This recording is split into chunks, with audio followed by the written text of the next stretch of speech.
Войти в благоухание и постигать природу истины, природу настоящего, то, что разлито в большом космосе. Но так как выйти на такую точку отсчета непросто, в силу того, что сознание, в котором ты воплощен, оно небольшое, ты, естественно, формируешь определенный путь, расстояние, где появится возможность вырасти. И вот этот вот рост, он предполагает или ближе ты к созреванию, или пока еще зеленый. То есть два вот таких состояния. И мерилом этому пути это дружба. И не просто какая-то маленькая, такая местечковая природа дружбы, а дружба, сопряженная с космическим промыслом, с умением видеть этот мир как мир связи, мир тех макро- и микромеханизмов, которые присутствуют в нашей среде.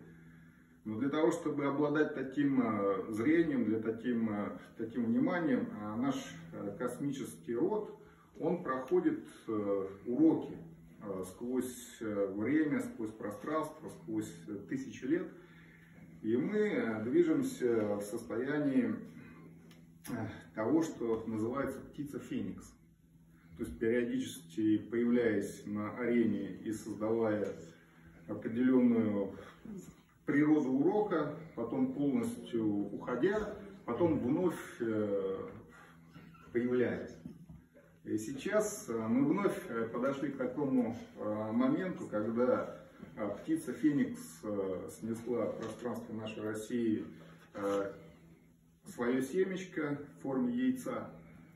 И те сознания, которые воплотились в здешней природе, они, естественно, начинают постигать, как же выглядит это космическое семя, как же тебе и твоему вниманию сочетаться с этой природой космической силы. Ну вот, с 1961 года, с 12 апреля, мы начали этот процесс, этого взгляда в природу того, как это семя выглядит. И надо понимать, для того, чтобы увидеть детали, чтобы включиться вот в эти детали, тебе нужно расстояние, отражающее и высоту, и глубину. И с этого момента наши сознания, естественно, начали искать возможности для того, чтобы обрести соответствующую высоту и глубину в разных движениях, в разных течениях, в разных духовных и иных формах, где находится знание. Сейчас, когда в общем и целом первый опыт набора знаний закончен, сознание начинает собираться. И вот этот сбор или собор, он предполагает различные организации, различные движения, различные направления, где люди встречаются для того, чтобы попытаться соединиться. Ну, в этом отношении есть соединение ложное, оно дает возможность человеку примерить себя неоднократно вот в этом сборе. В этом движении есть соединение истинное, когда ты однократно прикасаешься к этой встрече, к этому соединению, но у тебя еще с моментом ложного много вопросов. И есть момент настоящего, где ты по-настоящему прикасаешься с этим сбором, с этим соединением и начинаешь утверждаться. Поэтому все три природы соединения с древних времен для нашей цивилизации называются Нил, или такая как природа египетского начала, откуда происходит старт тех механизмов, в которых мы с вами на сегодняшний день находимся.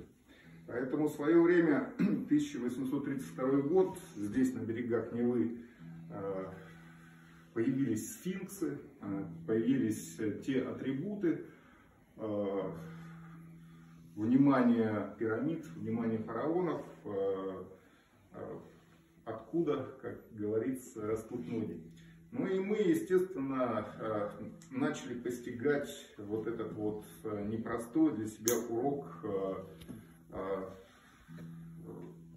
соприкосновения с ложным, истинным и настоящим, с этим потоком Нила, с этой рекой.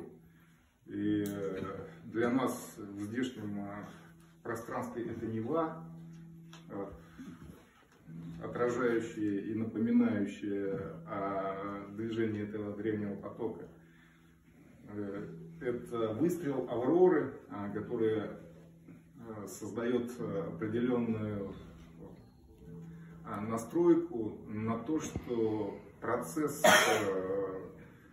этого сбора подходит к определенному качественному состоянию. И сейчас, когда сформирован призыв мобилизации, то это в первую очередь касается тех составляющих, кто утвердил себя в ложном, он мобилизуется в ложном, кто в истинном, он в истинном.